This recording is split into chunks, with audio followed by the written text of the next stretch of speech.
गौसे आजम 40 बरस तक ईशा के वजू से फजर की नमाज पढ़ते रहे। रोजाना रात में जब नींद आती थी एक पांव पे खड़े हो जाते, एक पांव पे खड़े होकर पूरा कुरान पाक फजर से पहले पहले पढ़ लेते थे डेली रात में। ये मामूल आपके मुरीद का बयान है कि मैं 40 साल से अपने शेख को मैं देख रहा हूँ ईशा के वजू से नमाज पढ़ते ईशा की, फिर रात भर इबादत करते रहते, उसी वजू से फजर पढ़ते और मस्जिद से बाहर निकलते थे। ये गौसे आजम का मामूल था। 40 सिक्के माँ ने सी के दे दिए। कहा बेटा कभी झूठ मत बोलना। तो डकैतों का आदमी आके पूछ रहा, मजाक समझ रहा, बोल ही नहीं रहे। यहां तक कि डकैतों के सरदार के पास आपको बुलाया गया। कहा शहजादे क्या है तेरे पास? कहा 40 दिनार हैं, 40 सोने का सिक्का है हमारे पास। कहा सच? कहा हाँ सच। कहा कहां? कहा यहां आस्तीन में सिले हुए अम्मी ने सी दिया है। देखा तो वाकई 40 सिक्के थे। कहा तुम झूठ बोल देते तो क्या हो जाता, हम तुम्हारा माल देख भी तो नहीं पा रहे थे कहां छुपा हुआ है। इस कदर महफूज जगह पे तेरा माल था, हमारी नजर तक वहां नहीं गई थी। तुम झूठ क्यों नहीं बोला? कहा मेरी अम्मी बोली थी कि बेटा हर हाल में सच बोलना, झूठ मत बोलना। मैंने अपनी अम्मी के वादा को निभाया है। डकैत की आंखों में आंसू के कतरे आ गए। डकैत का सरदार कहा तुमको अपनी मां का वादा याद है? मैं अपने रब का वादा कितना तोड़ रहा हूं। मेरे रब ने मुझसे कहा था कि दुनिया में भेज रहा हूं मेरी इबादत करना, दाल दावल गेहूं रोटी मछली गोश्त सब तुम खाना और तुम सजदा सिर्फ मुझको करना। जमीन आसमान दरख्त नदी नाले डेजर्ट रेगिस्तान ये सब तुम्हारे लिए है। अल्लाह गोश्त नहीं खाता, अल्लाह के फरिश्ते गोश्त नहीं खाते। गोश्त तुम्हारे लिए, मछली तुम्हारे लिए, शहद तुम्हारे लिए, दूध तुम्हारे लिए, गेहूं तुम्हारे लिए, चावल तुम्हारे लिए सेब है, अनार है तुम्हारे लिए, ड्राई फ्रूट है तुम्हारे लिए, हल्दी है तुम्हारे लिए, प्याज है, लहसुन है, अदरक है। ये सारी चीजें सब लाजवाब है। लहसुन कैंसर का इलाज है, अदरक जबरदस्त मैदे का इलाज है, सेब जबरदस्त इलाज है तमाम बीमारियों का, अनार अनार 100 बीमार, अनार जन्नती ग़िज़ा है। संतरा का कोई जवाब नहीं, केला कैल्शियम का कोई जवाब नहीं, दूध तो 80 साल के बुढ़ा और 80 मिनट का बच्चा सबके लिए मुफीद है। दूध तुम्हारे लिए, केला तुम्हारे लिए, गोश्त तुम्हारे लिए, मुर्ग खाओ, बकरा खाओ, सब तुम्हारे लिए है। ये मछली तुम्हारे लिए, दूध तुम्हारे लिए, गोश्त तुम्हारे लिए, गेहूं है 1000 आइटम गेहूं का बनाओ, पराठा बनाओ, बर्गर बनाओ, चाउमीन बनाओ, रोटी बनाओ, जो बनाना सब बनाओ। चावल है, चावल की इडली बनाओ, डोसा बनाओ, पराठा बनाओ, रोटी बनाओ, बिरयानी बनाओ, सब तुम्हारे लिए है। ये सारी नेमत तुम्हारे लिए और तुम्हारी पेशानी का सजदा नेमत देने वाले खुदा के लिए। पेशानी का सजदा नेमत देने वाले खुदा के लिए। अगर बंदा इस पॉइंट पे गौर कर ले, वो मुरादाबादी बिरयानी सेंटर भी खोलेगा और 5 वक्त की नमाज भी पढ़ेगा। वह बंदा इंजीनियर भी बनेगा, 5 वक्त की नमाज भी पढ़ेगा। वह बंदा IAS ऑफिसर भी बनेगा, 5 वक्त की नमाज भी पढ़ेगा, माह रमज़ान का रोज़ा रखेगा, अपने दफ्तर को तरावी के लिए उसको तबलीग इस्लाम का केंद्र बना देगा। वह बोलेगा DM बाद में हो, गुलाम मुस्तफ़ा पहले हो। तब होगा हर तरफ बाहर होगी। यहाँ तो साहब मुरादाबादी बिरयानी सेंटर हमारे बिहार, मेरे मदरसे के चौक पे 5 दुकान है मुरादाबादी बिरयानी। मुरादाबादी पता चला कहाँ का, नगलिया आकिल का आदमी है, आसपास का आदमी है। पूरे हिंदुस्तान में बिरयानी बिरयानी बिरयानी बिरयानी बिरयानी पूरे हिंदुस्तान को खिलाओ और इसको खूब सुला दो, सब सुला दो। और इसका बच्चा जो वहाँ बिरयानी बनाने गया है वह कान में मोबाइल ठुसा हुआ है, इधर साहब हाथ में पैकेट में मोबाइल है, गाना सुन रहा है, बिरयानी बना रहा है और गाना झूम, मुंह में गुटका लगाया हुआ है, कान में साहब वो लगाया हुआ है, क्या बोलता है उसको, एयरफोन और वो आजकल जो आया इतना बटन वाला हाँ भाई वो क्या एयरबैग सब है, वो सब लगाए हुआ। हम लोग सब हम नहीं लगाए, वो सब नहीं लगाते हैं। हालांकि मोबाइल हमारे सब कुछ मौजूद है उसमें, साहब हवाई जहाज़ के टिकट मौजूद हैं, ट्रेन के टिकट मौजूद हैं, सारा सिस्टम मौजूद है। मगर ये कान में जो लगाता है वो बटन फटन वो सब नहीं है। और फिर हम अपनी तकरीर भी हम नहीं सुनते हैं, दूसरों की तकरीर सुनते हैं। कभी कभार कुछ हो गया तो कर सुन लिया। हमारी तकरीर हमारे भाई हमको भेजते हैं। ये अतहर तौफीक जो समाज सेवक और बहुत बड़ा ज़बरदस्त बाखला और पाले का लड़का, ये भेजता रहता है कभी कभी ये क्लिप आज़म खान के बारे में में, पंडित जी के बारे में ये सब भेजता रहता है, फला ट्रांसफार्मर लगवाए, वहाँ लगवाए, ये लगा, वो लगा, ये हुआ, उत्तर प्रदेश में क्या एक्टिविटीज़ चल रही हैं, वो सब भेजता रहता है, सब देख लेते हैं, एक नज़र में हो जाता है। बाकी हमको वो कान में लगा के सुनना नहीं आता है, इसी नाम भी उसका मालूम नहीं है कि वो क्या चीज़ है, वो क्या चीज़ कहलाता है उसको। ये मुरादाबादी बिरयानी, अब सामने यहाँ मोबाइल है, कान में गाना चल रहा है, मुँह में गुटखा है, अब बिरयानी बना रहा है, उसी में गुटखा का थूक भी बिरयानी में गिर रहा है, उसी को सबको खिलाया जा रहा है। उसमें साहब मस्त है, उसमें रात के 10 बजे तक गाना सुनना है, उसके बाद आराम से सो जाना है, फिर फजर नहीं पढ़ना है, फिर उसी बिरयानी में लगे रहना है। यानी किस कदर दुनियादारी हो गई। एक तरफ दुनियादारी का मतलब बिजनेस करना, पैसा कमाना है, नमाज छूटा, रोजा छूटा, और गौसे पाक का लंगर की बात आई, अब लंगर खाना है, गौसे पाक का लंगर खाना है, लंगर पे नाश करना। सरकार गौसे आजम ने क्या कहा? मां ने कहा है कि झूठ मत बोलना। 50-40 सिक्के की क्या हैसियत है? गौसे आजम का तेवर बता रहा था, 40 पहाड़ भी गोल्ड का कोई दे दे और कहे झूठ बोलो, ये पहाड़ तुझको मिल जाएगा। गौसे आजम समझा रहे थे, उस सोने के पहाड़ पे थूक तो दूंगा मगर जबान को झूठ से आलूदा नहीं करूंगा। यह है मेरा गौस। लंगर जरूरी नहीं है, या मालीदा तोशा खाना जरूरी नहीं है। गौसे आजम की 11वीं के दिन फातिहा करके अहद कर ले कि अब जो जिंदगी मेरी बची है, जो जिंदगी गई तो गई, जो गुनाह हो गए सबसे तौबा करता हूं, अब जो जिंदगी बची है मैं झूठ नहीं बोलूंगा, झूठ नहीं बोलूंगा। गौसे आजम ईशा के वजू से फजर पढ़ते थे, मैं 5 टाइम अलग अलग वजू करके और 5 टाइम नमाज पढ़ूंगा, नहीं रात में तहज्जुद पढ़ूंगा, फजर इशा पढ़ के सो जाऊंगा, फिर फजर पढ़ने के बाद अपने कारोबार में लग जाऊंगा। अगर तुमने नमाज पाबंदी से पढ़ने का अहद कर लिया और झूठ नहीं बोलने का अहद कर लिया, तो 100 देग बिरयानी की बनाकर लंगरे गौसिया खिलाने के बाद गौसे आजम उतना खुश नहीं होंगे जितना झूठ ना बोलने का अहद किया। इधर अहद करेगा, उधर गौसे आजम अपने मजार में खुश हो जाएंगे, उधर गौसे आजम का चेहरा मजार अनवर में खिल जाएगा, गुलाब की तरह मुस्कुराहट चेहरे पे जारी होगी। सीधा कादरी फैज से तुम्हारा घर मालामाल हो जाएगा। गौसे आजम लंगर से खुश नहीं होते हैं। गौसे आजम जिस इस्लाम की तबलीग सारी जिंदगी करते रहे, उस इस्लाम के उसूल और ज़ाब्ते पे अमल करने से गौसे आजम खुश होते हैं। क्योंकि गौसे आजम नाइबे रसूल बनकर जो इराक और पूरे जोन में जो मुर्दा दीन को जिंदा किया है, गौसे आजम का हिस्सा था। वो गौसे आजम ने 25 साल तक दरख्त के पत्तों को खाकर आपने अल्लाह की मार्फत का नूर जमा किया है। आपने 50-100 आलिमों के पास उनके दरवाजे पे जाके चराग में आंख जला जला के अपने किताबों का मुताला करके आपने स्टडी करके आप आलिम बने। आलिम, हाफिज, कारी, मुफ्ती, जितने भी उलूम हैं सारी उलूम आपने हासिल किया। उसके बाद चले गए पहाड़ की तरफ। 25 साल तक दरियाओं सहराओं में जाके दरख्त के पत्तों, गिरी पड़ी सब्जी को खा करके 25 दिन नहीं, 25 महीना नहीं, 25 साल आपने गुजारा। फिर वहां से जब आए मैदान में, मस्जिद में नमाज, मस्जिद में इमामत शुरू की, खुतबा शुरू किया। पहले 5 आदमी तकरीर में रहते थे, फिर बढ़ते बढ़ते 70,000 का मजमा जमा होने लगा। 70,000 का मजमा का आखिरी आदमी भी उतनी ही आवाज से सुनता था जितनी आवाज से पहली सब में बैठा हुआ आदमी आपकी तकरीर सुनता था। 1000 किलोमीटर दूरी पे जो बुजुर्ग पहाड़ की गुफाओं में रहते थे, वो भी गौसे आजम की तकरीर को वहां से सुनते थे और उसको लिखते थे। 400 मौलाना दवात और कलम लेके गौसे पाक की महफिल में बैठते थे और वह सब गौसे पाक की तकरीर को नोट करते थे। आज 800 साल के बाद वह सारी तकरीरें आज भी किताबों की शक्ल में हमारे सामने मौजूद हैं। जो अल्लाह का वाली पहाड़ में बैठकर लिखता था, वो वहां से जब बगदाद 15 दिन के बाद आता, उस महफिल में मौजूद उलमा कराम की तहरीर से अपनी तहरीर मिलाता, एक हर्फ का फर्क न होता था। गौसे आजम की महफिल में कई कई लाशें निकलती थी। लोग तकरीर सुनने के बाद गरीबान फाड़ लेते थे, जंगल की तरफ भागने लगते थे। जब तड़प के कई लाशें निकलती थी, मर जाते थे। गौसे आजम नमक रोटी खाते थे। गौसे आजम रात रात भर जाकर अल्लाह की इबादत करते थे। एक बार मुरीद के घर गए, इलाके के सारे मालदार मुरीद आए, इतना तोहफा दिया कि गरीब का सारा घर भर गया। गौसे आजम ने एक सुई तक नहीं लिया, वह सारा तोहफा उस गरीब मुरीद को छोड़ के वहां से आगे बढ़ गए। जब वापस लौटे तो सबसे बड़ा अदना गरीब, सबसे बड़ा गरीब था वो, मगर गौसे आजम की वुसअत और सखावत की वजह से वो शहर का सबसे गरीब, शहर का सबसे बड़ा मालदार शख्स बन चुका था। आज हमारे पीर के पास अगर कोई हो तो सबसे निचोड़ना है, 1 टका मुरीद को देना नहीं है। मगर गौसे आजम सारा माल अपने गरीब मुरीद को छोड़ के निकल गए।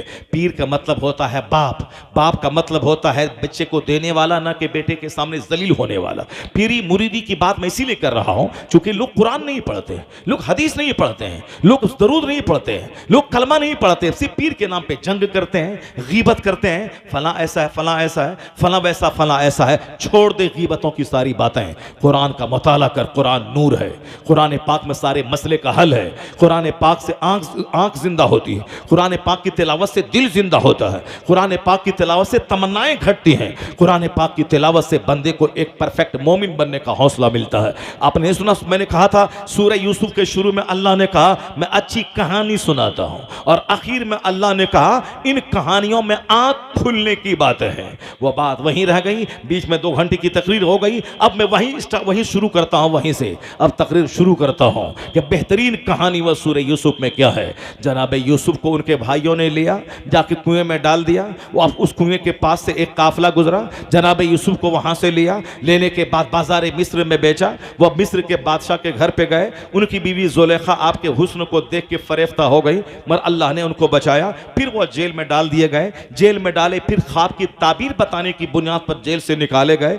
बादशाह अपना उत्तराधिकारी बनाया। एक जंग में बादशाह के मरने के बाद फिर जनाब यूसुफ अलैहिस्सलाम मिस्र के बाताज बादशाह बन गए, मिस्र के बाताज बादशाह बन गए। कैसे कैसे कुएं में भाई ने डाला, कैसे कुएं से निकले, कैसे मिस्र पहुंचे, कैसे मिस्र के बादशाह के दरबार में पहुंचे, कैसे जनाब जुलेखा का ये मसला पेश आया, कैसे जनाब यूसुफ को जेल में डाल दिया गया, कैसे ख्वाब की ताबीर बताने के नाम पे जेल से निकाला गया, कैसे बादशाह ने अपना नाइब बनाया, कैसे बादशाह के मरने के बाद जनाब यूसुफ पूरे मिस्र के बाताज बादशाह बन गए। यही पूरी कहानी सूरह यूसुफ में है। जो पूरी कहानी पढ़ते हैं आप, आधा पारा उसमें मौजूद है, मगर हम उसको मैंने 1 मिनट में आपके सामने बयान किया। पूरी कहानी यही है। अब अल्लाह क्या कहता है, इन कहानियों में तेरी आंख खुलने की बातें हैं।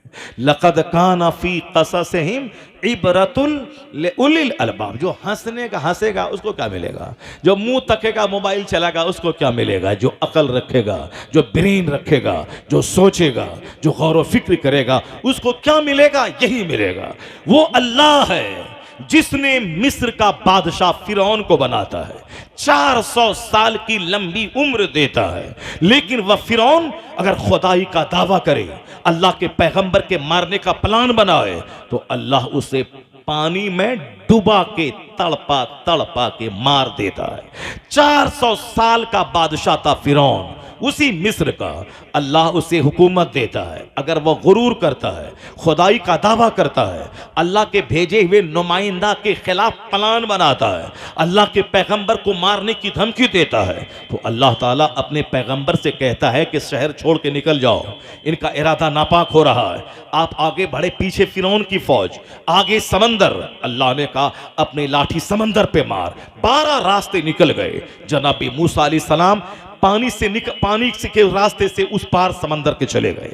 दीवार की तरफ पानी खड़ा हो गया, दीवार की तरह। जब आप पार कर गए, बातें करते हुए आपके पास चुके 12 कबीले के लोग आपके साथ थे, इसलिए 12 रास्ते हो गए और सब आराम से बातें करते हुए दरिया पार कर गए। जब फिरौन आया, देखा रास्ता बना हुआ है, पानी दीवार की तरह खड़ा है, अब डरा भी मगर फिर चला रास्ता बना हुआ है। जब बीच समंदर में पहुंचा तो पानी को हुक्म हुआ आपस में मिल जाओ। जब पानी मिलने लगा, फिरौन डूबने लगा। 4 दिन नहीं, 400 साल। तुम 10 साल में घबरा जाते हो, 400 साल 4 सेकंड है अल्लाह के लिए। अल्लाह पर विश्वास करो तब ना, अल्लाह का नाम हमेशा लो तब ना, अल्लाह के लिए तन्हाई में आंसू बहाओ तब ने सारी बातें मिलेंगी। यहाँ तो बस रोटी के अल्लाह का नाम ऐसे लेना है और बोलना है कि झूठ नहीं बोलेंगे तो पैसा कहाँ से आएगा। ये बोल के मैं मर जाऊंगा मगर झूठ नहीं बोलूंगा, तो अल्लाह वहां से रोजी देगा जहां से बंदा सोच नहीं सकता। वमन यतवक्कल अलल्लाह फहुव हस्बुह। अल्लाह पर जो भरोसा करता अल्लाह उसके लिए काफ़ी होता है। यहाँ अल्लाह का नाम ही नहीं, सिर्फ इंजीनियर, डॉक्टर, प्रोफेसर, कॉलेज, पढ़ाना लिखाना, नौकरी दिलाना, 2 टका कमाना, खाना पीना, घर बनाना, कार खरीदना, शादी में धूमधाम करना, उसके बाद मर जाना, कब्र में चला जाना, और कब्र में जाने के बाद वहाँ जाना जहाँ का एक दिन 50,000 साल के बराबर है। वहाँ के लिए कुछ नहीं है, इसी दुनिया के लिए सब कुछ उसके पास है। सरकार गौसे आज़म रज़ी अल्लाह तआला अन्हु की ज़िंदगी में नूर है। अब ज़रा गौर से सुनिए, फिरौन जब बीच में पहुंचा, डूबने लगा, 400 साल का बादशाह, अब वो कहता है मैं ईमान लाया। अब कहता है मैं ईमान लाया। जैसे अभी लोग मुसीबत में घिरते हैं, पहले मौलाना साहब कितना मौलाना नगलिया आखिर में आया, कितना चला गया, ये मौलाना क्या दीन सिखाने आया, क्या अल्लाह का डर बताने आए हैं, क्या लोगों को अक्ल सलीम की बात करने आए हैं, नमाजी बनाने आए हैं साहब, क्या आखिरत की बात सुनाने आए, कितना मौलाना आया कितना चला गया।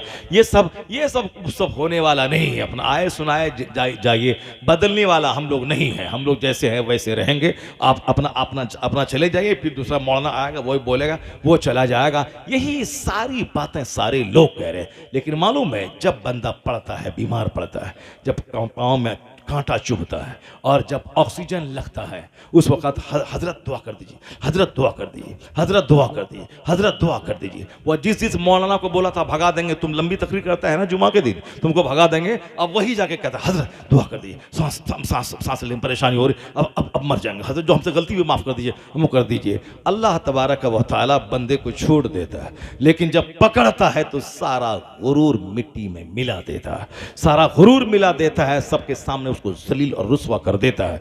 400 साल का बादशाह जब पानी में डूबने लगा तो कहता है अब मैं ईमान लाया अल्लाह पर, अब मैं ईमान लाया जनाबी मूसा के रब पर, आमन्ना बे रब, मैं ईमान लाया।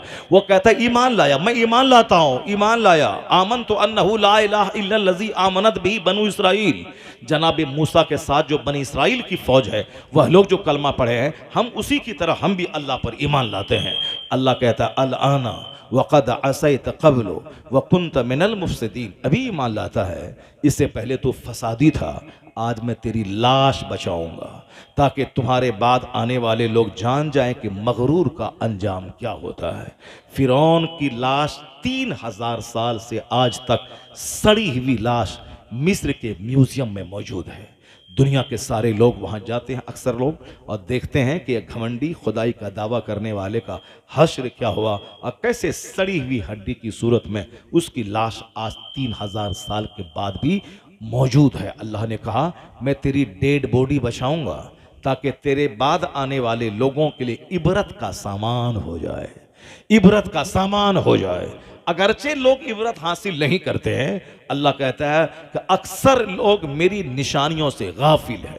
व इन्न कसीरम मिनन नास अन आयातिना लगाफिलून।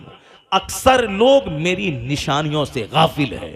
वो देखते हैं कि चांद के 2 टुकड़े हुए, डूबा सूरज पलटा, लोग ईमान नहीं लाते हैं। पहले तो देखा, फिर बाद में फिर बोला ये जादू है। जिसको ईमान नहीं लाना है वो सूरज के 2 टुकड़े हो, सूरज के डूब पलट आने के बाद भी ईमान नहीं लाए। जिसको ईमान लाना है वो तो ताजुश शरिया का चेहरा बंबई में एक ही हिंदू देखा, देखकर कलमा पढ़ के मुसलमान हो गया। अब सिर्फ चेहरा देखा था कि ऐसा आफ्ताब व महताब इस जमीन पे कहां से उतर आया। चेहरा देखा, कलमा को बार बार चेहरा देखता रहा, आगे जाता पीछे जाता, आगे जाता पीछे जाता।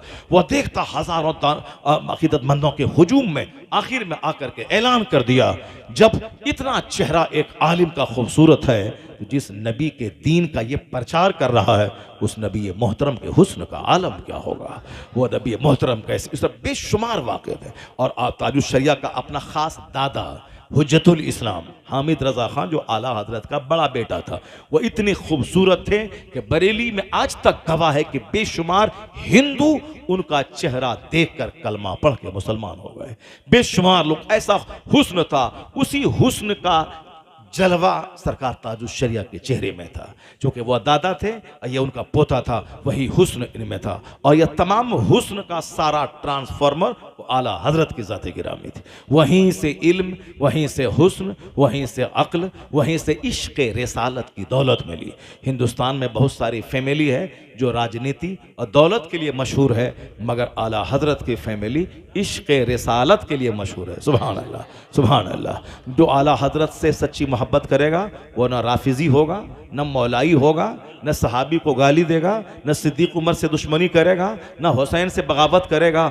जो आला हजरत वाला होगा वो अल्लाह वाला होगा, रसूलुल्लाह वाला होगा, सिद्दीक उमर उस्मान वाला होगा, सहाबा वाला होगा, अहले बैत वाला होगा, हसन हुसैन फातिमा अली वाला होगा, अमीर मुआविया रज़ियल्लाहु ताला अन्हो वाला होगा, सारे सहाबा वाला होगा, इमाम आज़म वाला होगा, गौसे आज़म वाला होगा, गरीब नवाज वाला होगा, बाबा फरीद वाला होगा, साबिर पाक वाला होगा, होगा, वो सारे वली वाला होगा, फिर वो खुदा वाला होगा, जन्नत वाला बन जाएगा।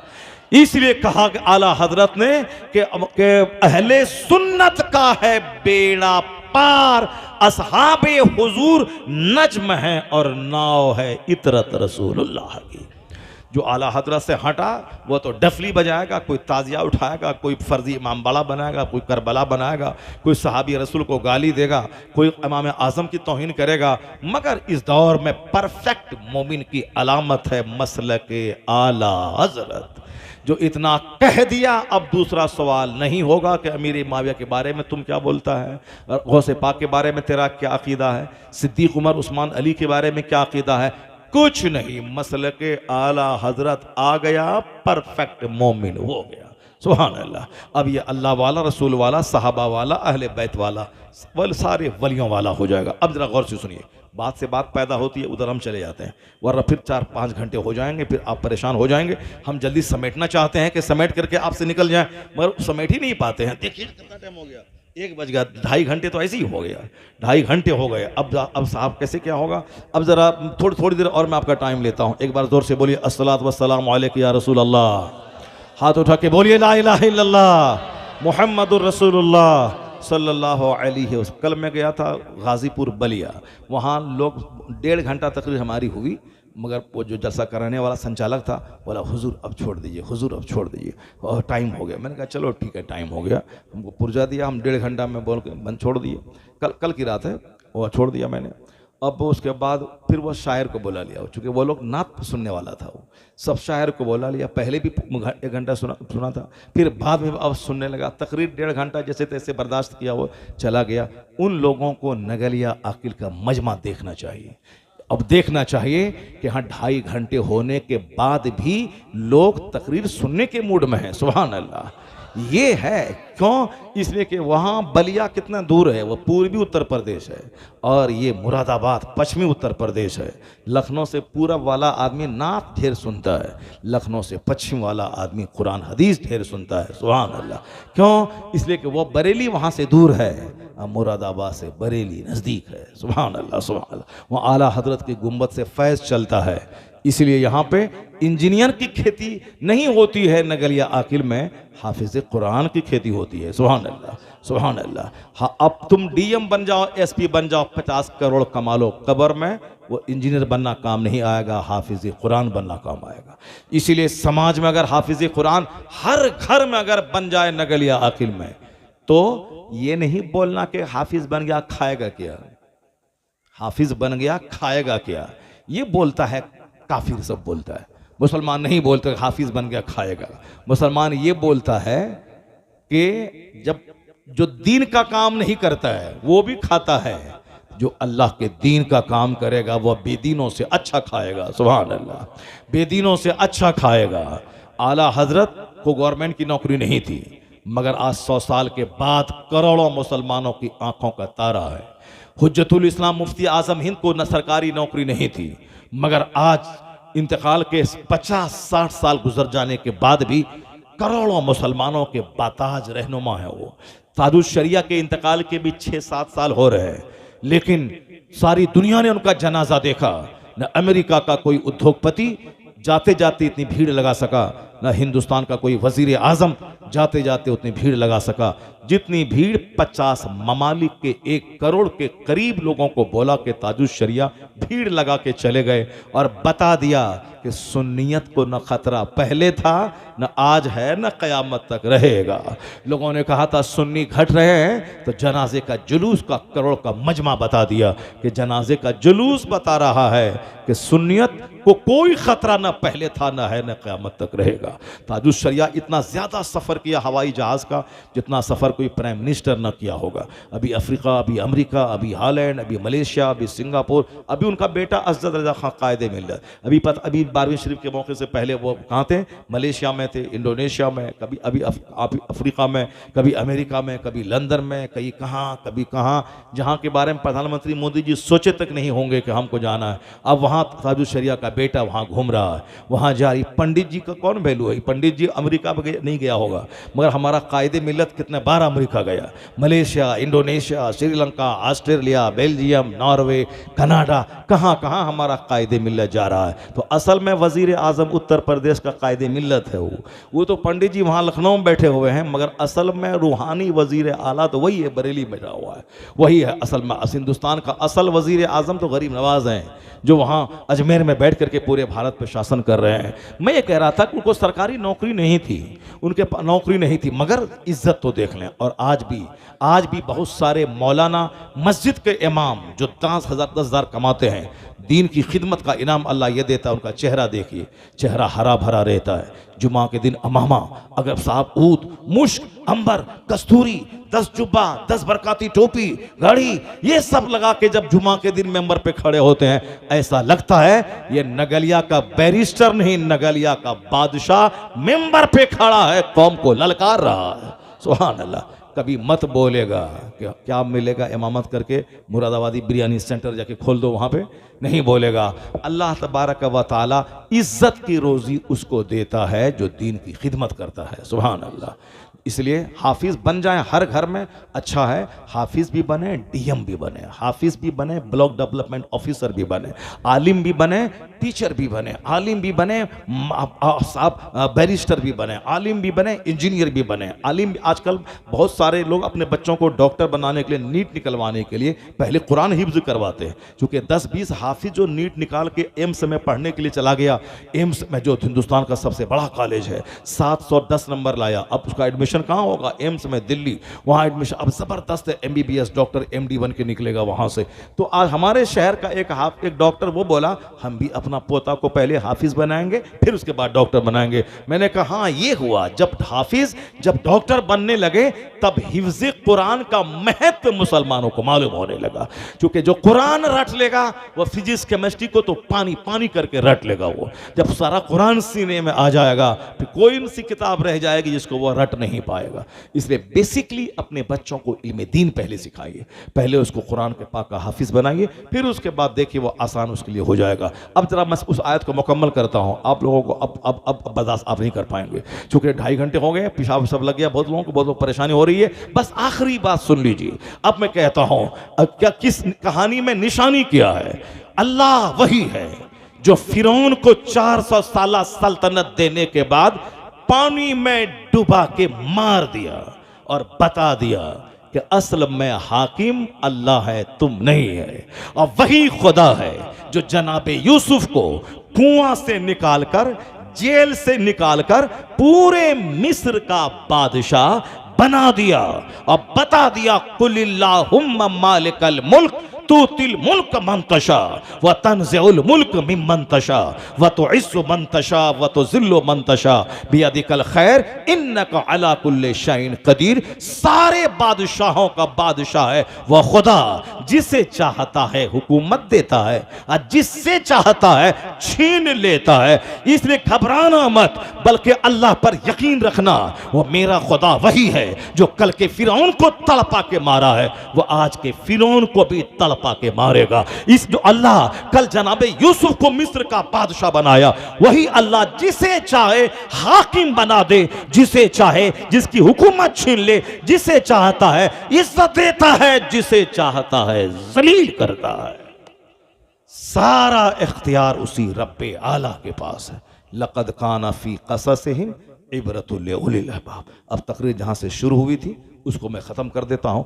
3 आयात खौफ की तिलावत रसूल पाक ने निकाह के खुतबा में किया। या अय्युहन्नासुत्तकू, ऐ लोगो अल्लाह से डरो। और दूसरी आयत में या अय्युहल्लज़ीना आमनुत्तकुल्लाह हक़्क़ तुक़ातिह वला तमूतुन्ना इल्ला व अंतुम मुस्लिमून, ऐ ईमान वालो अल्लाह से डरना, नहीं मरना मगर मुसलमान बन के मरना। और तीसरी आयत है या अय्युहल्लज़ीना आमनुत्तकुल्लाह वक़ूलू क़ौलन सदीदा, ऐ ईमान वालो अल्लाह से डरो, लाग लपेट वाली बात मत बोलो, सीधी बात बोलो। क़ूलू क़ौलन सदीदा, सच्ची बात, सीधी बात बोलो। लाग लपेट वाली बातें मुसलमान नहीं बोलता है, मुसलमान सीधी बात, सच्ची बात बोलता है।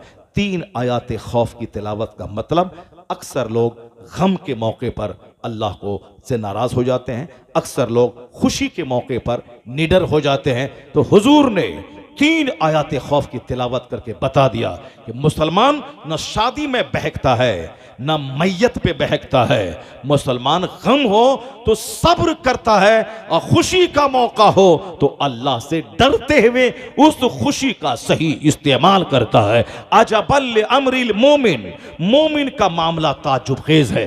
इसको मुसीबत आती है, सब्र करता है, सब्र से इसका अज्र बढ़ जाता है। और मोमिन को कोई नेमत मिलती है, बीवी की नेमत, औलाद की नेमत, शादी की नेमत, तो मोमिन शुक्र अदा करते, इलाही मेरी मेहनत का दखल नहीं है, तेरा एहसान, तेरा फजल, तेरा शुक्र। और जब बंदा कहता इलाही तेरा शुक्र है मेरी शादी हो गई, अल्लाह तेरा शुक्र है तूने मुझको बीवी दे दिया, अब न बीवी को मारेंगे, न बीवी को गाली देंगे, बीवी को इज्जत देंगे, न उनके बाप को गाली देंगे, न उनकी माँ को गाली देंगे, न उनके खानदान को गाली देंगे। ऐसा नहीं हो, जब सेहतमंद रहेगी तो अपने पास रखेंगे, जब वो हामिला होकर बीमार हो जाएगी तो बाप के पास भेज देंगे, और जब वहां रह के बच्चा पैदा हो के बच्चा तंदुरुस्त हो जाएगा, तंदुरुस्त ये हो जाएगी तब वहां से लेके आ जाएंगे, बीमार पड़ेगी तो बाप के हवाले कर देंगे। नहीं, वो हमारी बीवी है, तंदुरुस्त रहेगी मेरे पास, बीमार रहेगी मेरे पास, वो हामिला रहेगी मेरे पास, बच्चा तवल्लुद करेगी मेरे पास, जब वह मेरी अमानत, मेरी इज्जत है। ऐसा नहीं कि बीमार पड़े तो बाप के पास, सेहतमंद रहे तो मेरे पास। नहीं नहीं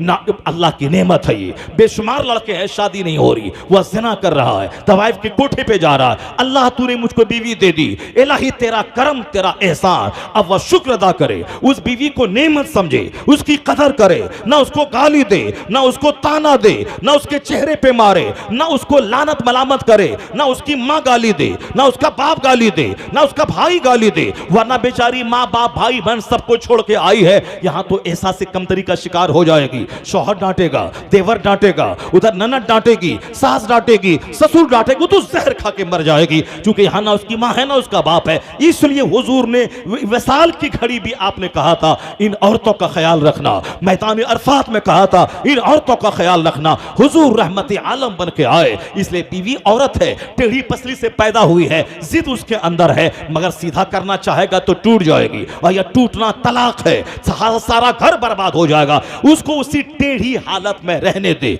वह जिद उसकी खसलत है, गुस्सा उसकी खसलत है, ज्यादा बोलना उसकी आदत है, ज्यादा नहीं बोलेगी तो तेरे बच्चों को बोलना कौन सिखाएगी? तुम तो घर शाम आया सुबह आया घर सुबह सवेरे घर फैक्ट्री भागा, शाम आया सोया भागा, तेरे बच्चों को बोलना कौन सिखाएगा? ये औरत ही है जो पैदा इसके दिन से लेकर के बच्चों के बोलने तक बोल बोल कर उसे बोलना सिखाती है। अगर वो ज्यादा ना बोले तो दुनिया के सारे बच्चे गूंगे रह जाए। या टेढ़ी रहेगी उसी हालत में रहने दे, सीधा करेगा टूट जाएगी, टूटना तलाक है। टेढ़ी रहे उसी हालत में रहने, बड़े फायदे की चीज है। ये बच्चों को पैदा करती है, ये तुझको तेरे दिल को सुकून पहुंचाती है, ये तुझे गुनाह से रोकती है, तेरे घर के करोड़ों प्रॉपर्टी की हिफाजत करती है, तू तो 4-5 साल घर से बाहर रहे तेरी मिल्कियत की हिफाजत करती है। ये बहुत दौलत, बड़ी बड़ी दौलत है। उसी हालत में रहने दे, थोड़ी जिद सह लेना, ज्यादा बात करती है थोड़ा सह लेना। तू मर्द है, तेरा सीना चौड़ा होना चाहिए, तू उसको मारना मत। ये समझ लेना मेरे पास सरकार के पास 11 बीवियां थी, मगर हुजूर ने किसी को एक तमाचा नहीं मारा। इसलिए तुम सब्र करना, तेरा घर जन्नत बन जाएगा। तेरी बीवी तेरे पांव के नीचे दिल बिछा देगी, तुम्हारे घर पे आसमान से रहमतों की फुहार बरसेगी। इसलिए अल्लाह की नेमत का शुक्र अदा करेगा और उसकी कदर करेगा तो अल्लाह उस नेमत को बढ़ा देगा, गुनाहों से बचाएगा, औलाद से तेरे घर को भर देगा। मोमिन का मामला ताजुब खेज है। रिसालत नारे गौसियत बस लगे आला हजरत जिंदाबाद। अल्लाह तबारक व तआला हमको और आपको सबों को इस नेमत की कदर की तौफीक अता फरमाए। अल्लाह ताला शादी में लड़की वालों को ज़्यादा बोझ न देने की तौफीक अता फरमाए। वो लड़का नहीं है कि जो लड़की वाले से अब 1000 मेहमान का खाना वसूल कर ले। नहीं, सबसे बेहतर शादी है वो जो सिंपल शादी हो, सादी शादी हो। मस्जिद की शादी सबसे सुपीरियर शादी। 50 लाख का मॉल, 50 लाख के 5 स्टार होटल में जो शादी होती है उससे कई करोड़ गुना ज्यादा बरकत वाली वो शादी है जो 10 आदमी के बीच में मस्जिद में होती है। इसलिए कि मुस्तफ़ा की बेटी फातिमा ज़हरा से बड़ी कोई औरत दुनिया में नहीं है। सारी जन्नती औरतों की सरदार हैं वो। उनकी शादी 10-20 लोगों के बीच में मस्जिद नबवी में मुस्तफ़ा ने कर दी। सुभान अल्लाह। अब क़यामत तक की कोई औरत फातिमा ज़हरा की कनीज़ बने बगैर जन्नत नहीं जाएगी, फातिमा ज़हरा की कनीज़ बनना होगा। तो इन कनीज़ों की जो मलका हैं, मलका की शादी मस्जिद में हो रही है और कनीज़ की शादी में 50 लाख 1 करोड़ के खर्च हो रहे हैं। 10 दिन नहीं होते कि तलाक हो रही है, 10 दिन नहीं होते कि खोला का मुकदमा दर्ज हो रहा है, 1 महीना होते होते सारा कर्म हो रहा है, 1 साल होते होते केस मुकदमा लड़ाई झगड़ा तलाक पे निकाह टूट रहा है। सिर्फ शादी को महंगी बनाने, मुस्तफ़ा की सुन्नत से हट के शादी करने, हुजूर के फरमान को ताक पे रखने का नतीजा है कि शादी अब क्या हो, गैर मुस्तहकम हो गई है। शादी टूटना ज़्यादा है, मजबूत होना कम हो गया है। इसलिए खिलाफ पैगंबर कसे रह गुज़ीद कि हरगिज़ बमंसिल न खाहद रसीद। अपने नफ्स की ग़ुलामी मत कीजिए, मुस्तफ़ा की ग़ुलामी कीजिए। शादी को बोझ मत बनाइए, शादी को सिंपल बनाइए। बारात में 400-500 मत जाइए, 5-6 आदमी जाके शादी करके दुल्हन को लेके आइए। मस्जिद में कंपलसरीली निकाह को फ़रोग दीजिए। वलीमा के नाम पे नुमाइश को जगह मत दीजिए। जिसके पास जितनी हैसियत है वलीमा मुनासिब हो। अमीर अगर 10 हैं उसमें 5 गरीब भी शामिल रहें, क्योंकि हदीस में आया इन्ना शर्रल वलीमा, सबसे बुरा वलीमा वो है जिसमें अगनिया को बुलाया जाए, फ़ुक़रा को छोड़ दिया जाए। सबसे बुरा वलीमा, सबसे अच्छा वलीमा वो है जिसमें अमीर भी शरीक हों, गरीब भी शरीक हों, और जो सहल सिंपल आसान बोझ नहीं हो। शादी इतना आसान हो कि ज़िना मुश्किल हो जाए, वरना आज ज़िना एक बर्गर पे, एक चाउमीन पे, एक डब्बा मिठाई पे ज़िना हो रहा है। शादी 50 करोड़ 50 लाख 20 लाख की शादी हो रही। इसलिए शादी की उम्र थी 18 साल, शादी हो रही 48 साल, 2 साल में बुढ़िया हो रही हैं औरतें। ये मर्द 54 साल में राहुल गांधी की तरह जो ब्याह करेगा, 54 साल में तो बुढ़ा हो जाता है आदमी। तो अब वो 18 साल में जो शादी किया, जब 5 बच्चे का बाप हो गया, हम शादी के 23 साल में, हमारी उम्र भी 54 हो रही है, राहुल गांधी की उम्र भी 54 है। हमारे पास 7 बेटे हैं, 4 बेटियां 3 बेटे हैं। 2 बेटी की शादी होगी, चारों बेटी मौलाना। 2 बेटी की शादी अब होगी। वो 3 बेटा छोटा, वह तीनों पढ़ रहा है स्कूल में, तीनों को बनाना है मौलाना, इंजीनियर बनाना है, मौलाना बनाना है। तो हम इंजीनियर के बाप बन जाएंगे। 4 बेटी और हम नाना भी बन गए, क्योंकि हम एक नाती, 2 नतनी हो गई, 2 नवासा हमको हो गया। अब वो अकेले फिर रहे, राहुल गांधी अकेले मारे फिर रहे। अब कश्मीर, यहाँ हरियाणा, बिहार, पंजाब, अब बीवी ही नहीं, और यहाँ हमारे पास 7 औलाद होगी उसी 54 साल में। इसीलिए ज्यादा लंबी उम्र में शादी करोगे, या तो औरत बूढ़ी हो जाएगी, तुम झाल बजाओगे, या तो फिर तुम बूढ़ा हो जाओगे, औरत तुम्हारी बेचारी परेशान हो जाएगी। इसलिए फिट टाइम है 18 से लेके 21, 22, 25 तक, बस शादी करो। पहले जमाने में शादी करने के बाद भी 5 साल लोग पढ़ते थे, उस बीच में बाल बच्चा भी हो जाता था। और अभी कहते हैं नहीं, अपने पाँव पे खड़ा होगा तब शादी होगी। पाँव पे खड़ा होने के चक्कर में बुढ़ा हो जाएगा, और 2 साल में बच्चा होगा, उम्र हो गई 70 साल, 2 साल का बच्चा छोड़ के मरेगा, तरस जाएगा। शादी करो 18 साल में, ताकि 36 साल के जब तुम हो जाओ तो 18 साल का तेरा बेटा जवान हो जाए, तेरा पार्टनर हो जाए, और दोनों मिल के मेहनत करो, खूब कमाओ, खूब दीन में खर्चा करो, खूब आराम से रहो, दुनिया में भी आराम से रहो और जन्नत में आराम से चले जाओ। अल्लाह तबारक व तआला हम सबों को अपने नबी की ग़ुलामी की तौफ़ीक़ अता फ़रमाए, नफ्सानी ख्वाहिशात से बचने की तौफ़ीक़ अता फ़रमाए, शादी बियाह हर मौके पर हुज़ूर की सुन्नतों का ख्याल रखने की तौफ़ीक़ अता फ़रमाए। आमीन व आखिरु दावाना।